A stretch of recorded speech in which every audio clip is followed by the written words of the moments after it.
Pull out your Indian passport, the dark blue booklet that has carried you through how many airports? It tells a border guard, say in Dubai, Heathrow, Seattle, or anywhere for that matter, any foreign port of entry, exactly who you are and which country will take you back. For most of us, it is this single most powerful piece of paper we own. And on the 24th of June this year, the Indian government stood up and said, in plain words, that this document does not prove you are an Indian citizen. Not a slip, not a leak, an official line from the Ministry of External Affairs, on the very day the country celebrates the passport. A travel document, they called it. Useful abroad, not proof of citizenship at home.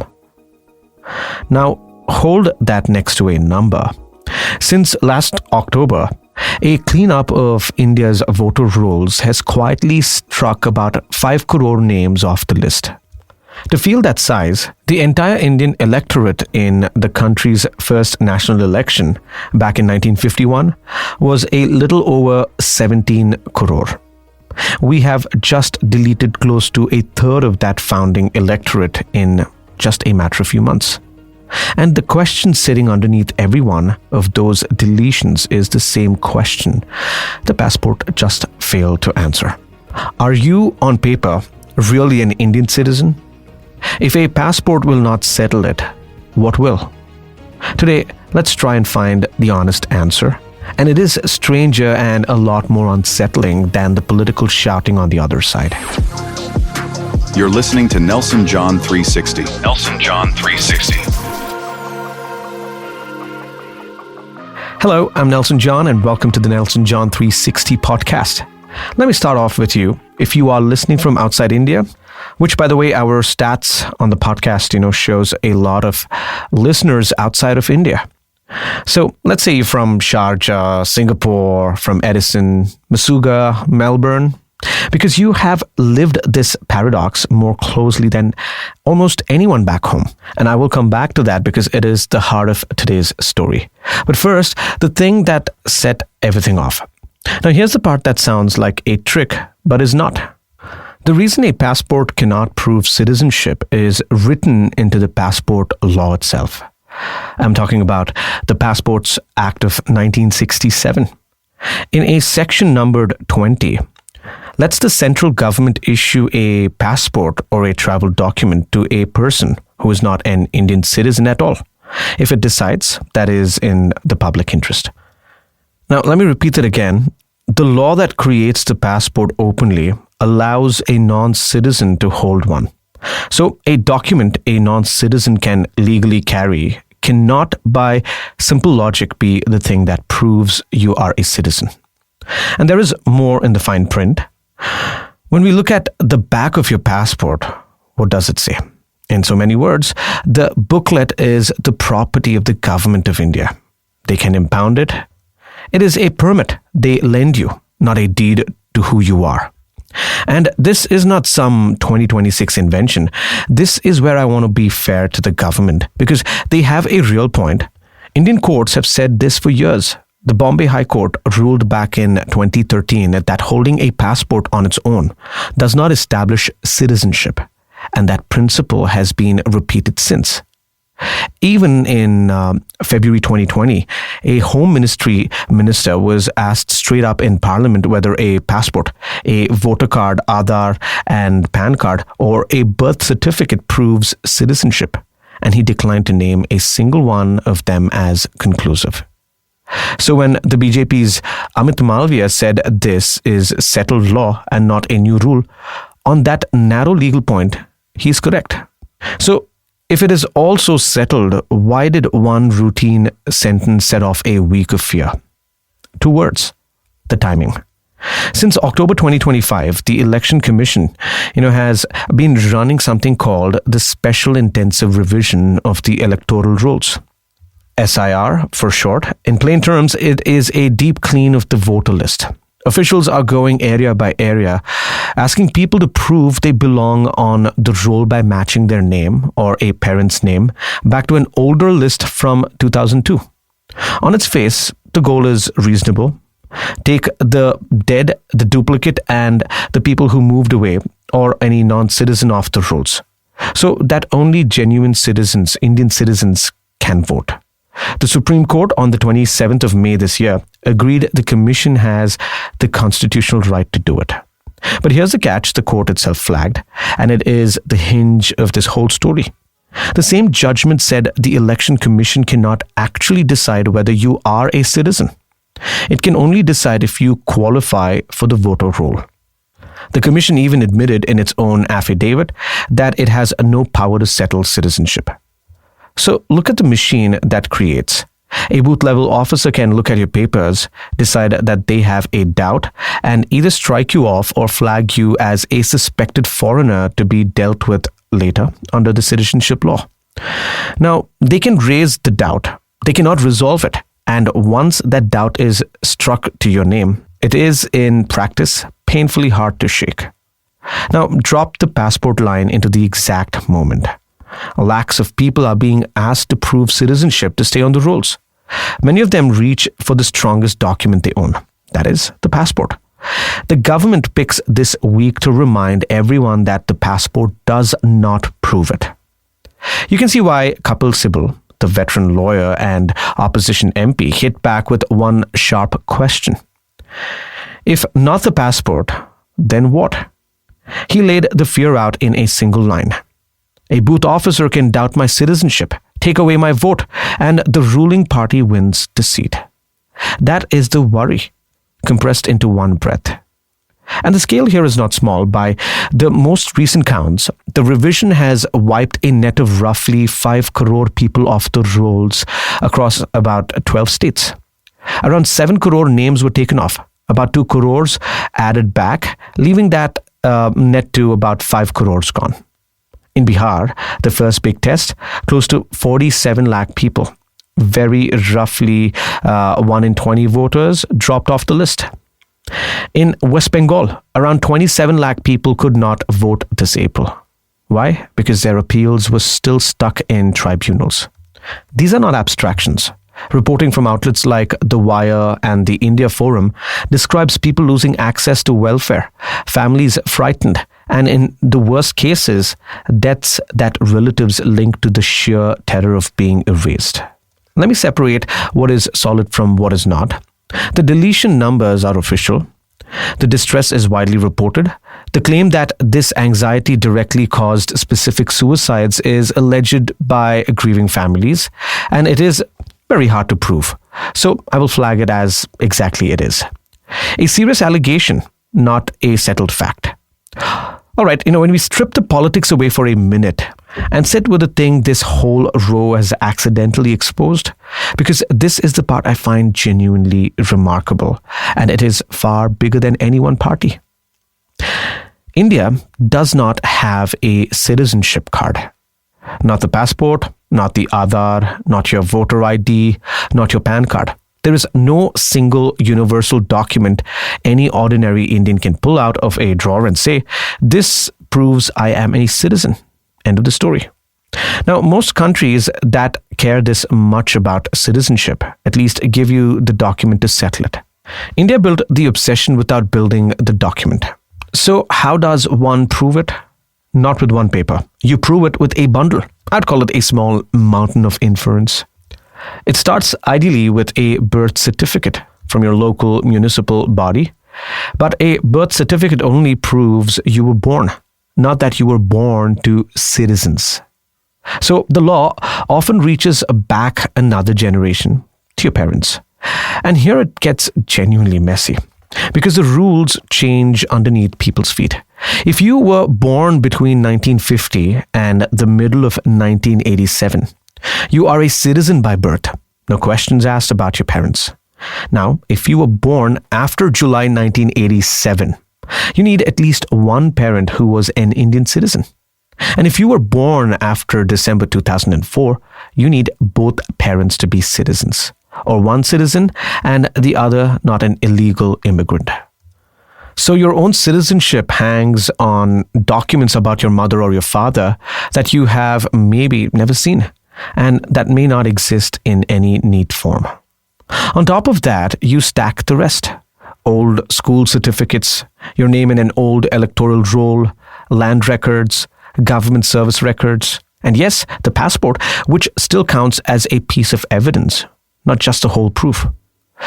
The only people who get an clean, conclusive citizenship certificate are those who became citizens by registration or naturalization, mostly foreigners who earned it. The irony itself writes it.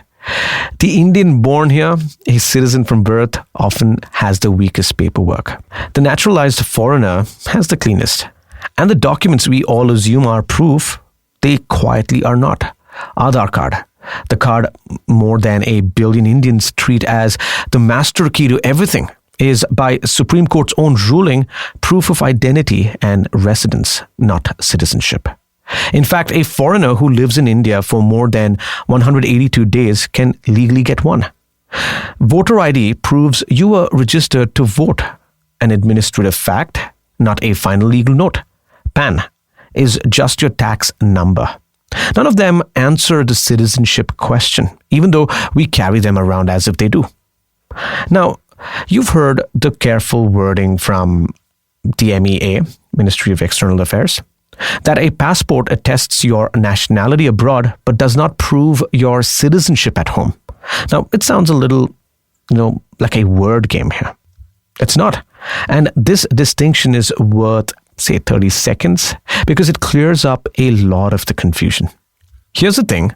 In everyday Indian speech, we use nationality and citizenship as the same word. But in law, they are cousins, not twins. Think of nationality as the bond of belonging, the link between you and the nation that the outside world recognizes. The thing a foreign government reads off your passport when it decides whether to let you in. Now, citizenship is the fuller inside status, the one that carries the active rights, the vote, the right to stand for office, full membership within the state. India's Supreme Court has, drawn it even more finely.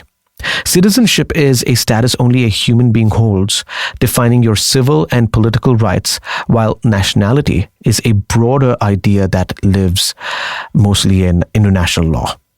So, a passport doing one job, vouching for you to foreign governments without doing the other. Settling your citizenship at home is not a contradiction. It is the design. It's annoying, sure, but coherent. And here's where all of this lands right in the lives of so many of you listening from outside of India, because you have lived this paradox more intimately than anyone. Take the most common path. You moved to the US, Canada, Australia, or the UK, and after years, you took that country's citizenship. The moment you did, under Indian law, you stopped being an Indian citizen. India does not allow dual citizenship. Full stop, right? You were then required to hand over your Indian passport with penalties if you held onto it. So you went to the consulate, gave up that blue booklet, and they handed you back a piece of paper called a renunciation or surrender certificate. Now, sit with that for a second. The one moment the Indian state gives you a clean, unambiguous, conclusive document about your citizenship status, it is the moment you give it up. The clearest citizenship paper most diaspora Indians will ever hold is that one that certifies that they are no longer citizens. That is not bitterness, it's the strange shape of the system. And then there is the OCI card, the Overseas Citizen of India. This is the misconception that I want to clear up today on the show. Because, the name itself is misleading. OCI has the word citizen sitting right in it. And it's not citizenship. In law, an OCI holder is a foreign national. You cannot vote. You cannot hold an Indian passport. You cannot stand for office or hold a constitutional position. You cannot even buy, let's say, a farmland. It is a generous lifelong visa with a warm welcome attached, and it is a genuinely good thing to have. Let me tell you that, yeah. But it's not a membership. It does not make you a citizen. So if you have been telling people you are still sort of an Indian citizen because you hold an OCI, you are not. Now let's turn the camera around. While you abroad have all this settled neatly on a paper, clean surrender certificate, a clear OCI status, your parents and relatives back home may be the ones now sitting across a table from a booth officer, asked to map their names onto a voter list from 2022. Asked to produce a birth certificate from a decade when half of rural India was never issued one. Think about that gap. The son in Seattle can prove this exact citizenship status with a single certificate. His mother in a village, say in Bengal, an Indian citizen for 70 unbroken years, may struggle to assemble the bundle of paper that proves the one thing nobody ever doubted. The distance between those two people is the whole story. So let me give you my take on this, and I want to be clear. This next part is my opinion, not reporting. The government is right on the law and wrong on the moment, and both halves, matter. They are right that a passport has never been conclusive proof of citizenship. They are right that this is decades old. And the outrage that treats it as a shocking new rule is honestly uninformed. But being technically correct is not the same as being straight with people. Because the real scandal here is not the passport. This passport is a symptom. The real scandal is that the Indian state has spent past years putting tens of millions of its own citizens through a paperwork trial, asking them to prove they belong, while never have given them the one document that would let them prove it cleanly. You don't get to build a giant citizenship testing machine, run 5 crore people through it, and then, when they hold up the best document they own, tell them it doesn't count, and call that settled law. Legally airtight, morally, I would say hollow. And here is the deeper point I think both sides are dodging. India is drifting quietly toward demanding proof of citizenship as a routine condition of ordinary life, to vote, to collect welfare, to stay on a list. And it is doing that without ever doing the hard, honest, expensive work of creating a fair, universal citizenship document that every citizen can actually get. This is the contradiction at the center of all of this. You cannot raise the bar for proof and refuse to hand out the proof at the same time. That is not a cleanup. That is a trap. And the people who will fall into it are overwhelmingly poor, the rural, the migrant, the people whose lives never generate a tidy paper trail to begin with. The diaspora professionals, with a surrender certificate, they're fine. The landless laborer in a flood-prone district is not. A citizenship test that the well-documented pass and the poor fail is not really testing citizenship. It is testing paperwork and quietly dressing up class as nationality. So what would I watch from here? Say a few things. First, whether the government finally moves to create an actual citizenship register or a citizenship card. A government committee on demographic changes was already set up in May. If that turns into a push for a national citizenship document, this passport row will look, in hindsight, like the opening argument for it. And watch closely because, a citizenship register is also the backbone of an NRC, National Register for Citizens. We've seen that in Assam, how long and how painful that road can be. Second, the courts. There are still open questions on the limits of Aadhaar, on how far the voter roll revision can stretch as it moves into more states. And the constitutional challenge to the CAA, that's the Citizenship Amendment Act, is still waiting a Supreme Court verdict. Any one of those, could redraw these lines. Third, and this is the one I would watch if you were listening abroad, whether IOC rules tighten. Every time citizenship anxiety spikes inside India, the rules for overseas Indians get reviewed. And an IOC card, remember, can be cancelled. If you hold one, keep your paperwork clean and keep that surrender certificate somewhere where you can find it. And the thing that would actually change my take on all of this is that if the government paired its legal correctness with a real, funded, simple way for ordinary citizens to get conclusive proof of citizenship, easily, cheaply, without needing a lawyer, do that. And the passport line becomes a footnote. Do not, and it becomes a warning. All right, if this helped you make sense of a confusing week, do one small favor. Share it with one person in your family who's been anxiously digging through a box of old certificates, or that cousin abroad who still thinks OCI means citizenship. Follow the show so the next episode finds you, and if you have gotten your own run-in with this paperwork on either side of the world, do write to me. You can connect with me on Instagram. Look me up at @NelsonJohn360, or you'd like to email me, you're the email kind of person, you can email me. It's connect@NelsonJohn.in. I read everything, and your stories, your messages, makes this show sharper. I'm Nelson John. This was the Nelson John 360 podcast. Stay smart, stay safe. I'll see you in the next one.